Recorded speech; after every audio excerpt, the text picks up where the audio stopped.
Hey guys, welcome back to my YouTube channel. So today I'm going to share the top 5 reasons why you're not reducing your weight. So आपके wait loss journey में आप क्या क्या mistakes कर रहे हो इसके regarding आज मैं बात करने वाली हूँ. So basically my name is Mahinoor and I am a nutritionist. So these all things are nutritionist approved and what I believe कि मतलब जो भी मेरे पास क्लाइंट्स आते हैं उनमें सबसे ज़्यादा कॉमन रीजंस मैं क्या फाइंड करती हूँ इसके regarding I am going to talk about. So firstly, the number one reason that I believe is कि skipping meals. जब भी मैं किसी भी इंसान को पूछूंगी कि मतलब है ना आपको वेट लॉस करना है, सो आपने क्या किया, सो वो लोगों का most common answer is this only कि we started skipping our meals. मतलब मैंने खाना छोड़ दिया, मैंने मील स्किप करना स्टार्ट कर दिया. So this is not a good practice because obviously अगर आप मील स्किप करोगे सो क्या होगा, bye the end of the day आपको इतनी क्रेविंग्स होगी. ऑब्वियसली हम ह्यूमन्स हैं, हमें भूख लगती है, right. We require food. So fuel is required by our body, but correct amount of fuel is very important. Second thing is कि correct proportions of fuel is also very important. So अगर आप है ना proper nutrition अपनी body को नहीं दोगे तो डेफिनेटली आपको हंगर लगेगी, आपको मतलब टायर्डनेस फील होगी, फटीगनेस लगेगी, आपको by the end of the day cravings होगी एंड उसके वजह से you are going to end up eating more instead of eating less.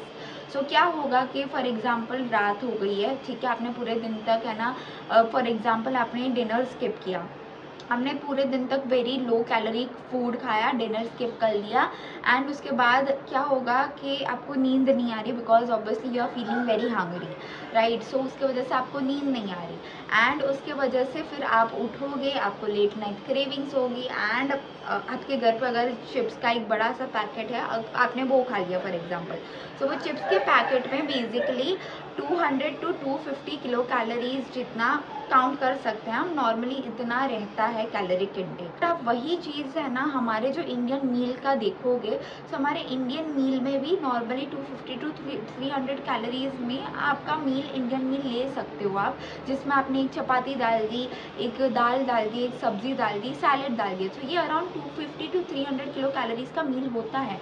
But अगर आप कंपेयर करोगे तो इसमें आपको सटाइटी भी फील नहीं होगी. आप हाई फैट फूड ले रहे हो, इसमें हाई सोडियम रहता है जो आपके वेट लॉस जर्नी में हिंडर करेगा. So the second mistake that people do is, लोग है ना फैट डाइट्स पे जाने लगते हैं एज इन के है ना reduce 7 kgs in 7 days. Such kind of diets are also available in the internet. So हमेशा ना एक चीज़ आपको याद रखनी है, हमेशा अपने आप को पूछना है कि am I going to follow this kind of a diet for a longer period of time. अगर आपका आंसर येस है then only choose that kind of a diet. But thing is कि हमेशा है ना एक काइंड ऑफ अ डाइट को choose करो. Like if you are following different kind of diet then it's not gonna work. So सिर्फ एक person पे स्विच रखो, एक ही इंसान को follow, if your dietary advice is what you feel like it's really better than in comparison with others, then choose that person only. Different लोगों की advice मत फॉलो करो, हमेशा सिर्फ एक ही पर्सन पे स्विच करो. हर एक इंसान की है ना बेसिकली सोच बहुत अलग होती है. हर एक इंसान का है ना डाइट के रिगार्डिंग, वेट लॉस के रिगार्डिंग पर्सपेक्टिव बहुत डिफरेंट रहता है. तो अलग अलग लोगों को चूज़ करोगे तो इसलिए है ना फिर आप अपने ही वेट लॉस जर्नी में बहुत ज़्यादा हिंड्रेंस लेके आओगे. So keep this thing in mind. The fourth thing is that you should never weigh yourself on a regular basis. So हमेशा लोग यही मिस्टेक करते हैं बिकॉज क्या होता है ना, weight loss journey is never going to be stagnant, up and downs होने वाले हैं.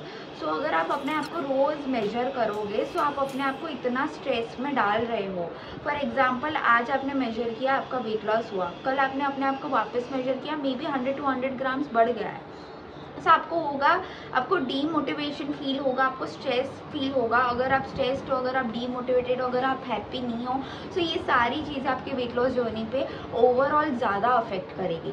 So never over strain yourself. अपने आप को बेस्ट वे है कि अपने प्रोग्रेस को एवरी वीकली बेसिस मेजर करो एंड अपने छोटे छोटे प्रोग्रेस को भी अप्रिशिएट करो. Just celebrate your progress, that is also very important. So you need to do these kind of things also, as well as the next thing that you need to keep in mind is कि है ना हमेशा अपना जो staple food है उसको ही मतलब है ना उसके अराउंड ही आपका डाइट प्लान करो। अगर फॉर एग्जांपल आप नॉर्थ इंडियन हो, सो नॉर्थ इंडिया में chapatis rotis is very common. So अगर आप अपना स्टेपल को ही निकाल दोगे देन डेफिनेटली वो डाइट है ना आप लॉन्गर टर्म तक फॉलो नहीं कर पाओगे। साउथ इंडियन में नॉर्मली राइस बेस्ड प्रोडक्ट्स वो ज़्यादा यूज़ होते हैं, means the staple is rice and rice products. So definitely अगर कोई साउथ इंडियन अपने डाइट में से कम्प्लीटली राइस निकाल रहा है तो वो नहीं फॉलो कर पाएगा वो प्रैक्टिस को लॉन्गर टर्म के लिए। सो ये सारी चीज़ें आपको माइंड में रखनी है। So all these things is what you need to keep in mind. And उसके बाद the next and the last most important thing is that don't over exercise. So अगर आप ओवर एक्सरसाइज कर रहे हो, बॉडी को प्रॉपर रेस्ट नहीं दे रहे, देन डेफिनेटली आपका प्रोग्रेस किस तरीके से होगा। बॉडी को रेस्ट की बहुत ज़्यादा ज़रूरत रहती है। अगर आप प्रॉपर रेस्ट नहीं दोगे, अपनी बॉडी को आप ओवर स्ट्रेस में डालोगे, हार्मोनल इम्बैलेंस हो गया, अगर हार्मोन इम्बैलेंस होगा तो आपको प्रॉपर रिजल्ट नहीं मिलेंगे। एंड प्लस अगर आप ये सारी चीज़ें मतलब कर रहे हो फॉलो, ये सारी मिस्टेक्स अगर आप कर रहे हो तो इसका ओवरऑल इम्पैक्ट बहुत सारी चीज़ों पे आता है। फर्स्टली आप लैक इन न्यूट्रिशन में होंगे, आपको प्रॉपर न्यूट्रिशन नहीं मिलेगा, आपकी ग्रोथ प्रॉपरली नहीं होगी, आपकी हेयर क्वालिटी पे असर दिखेगा, आपकी स्किन क्वालिटी, आपके जो गट हेल्थ है, ये सारी चीज़ों पे अफेक्ट दिखेगा। एंड इसके वजह से नॉर्मली लोगों को मेटाबॉलिक कंडीशंस भी होने लगती है, लोगों की हेल्थ इनफैक्ट और बिगड़ जाती है। वेट लॉस के चक्कर में आपको अपनी हेल्थ बिगाड़नी तो नहीं है, राइट। सो ये सारी चीज़ों को आपको ध्यान में रखना है। So these are the tips that you need to keep in mind. So yeah, I hope you guys like this video. Please don't forget to like, share and subscribe to my channel, and also hit the bell icon to get notified whenever I upload a new video. Thank you so much for watching. Bye bye.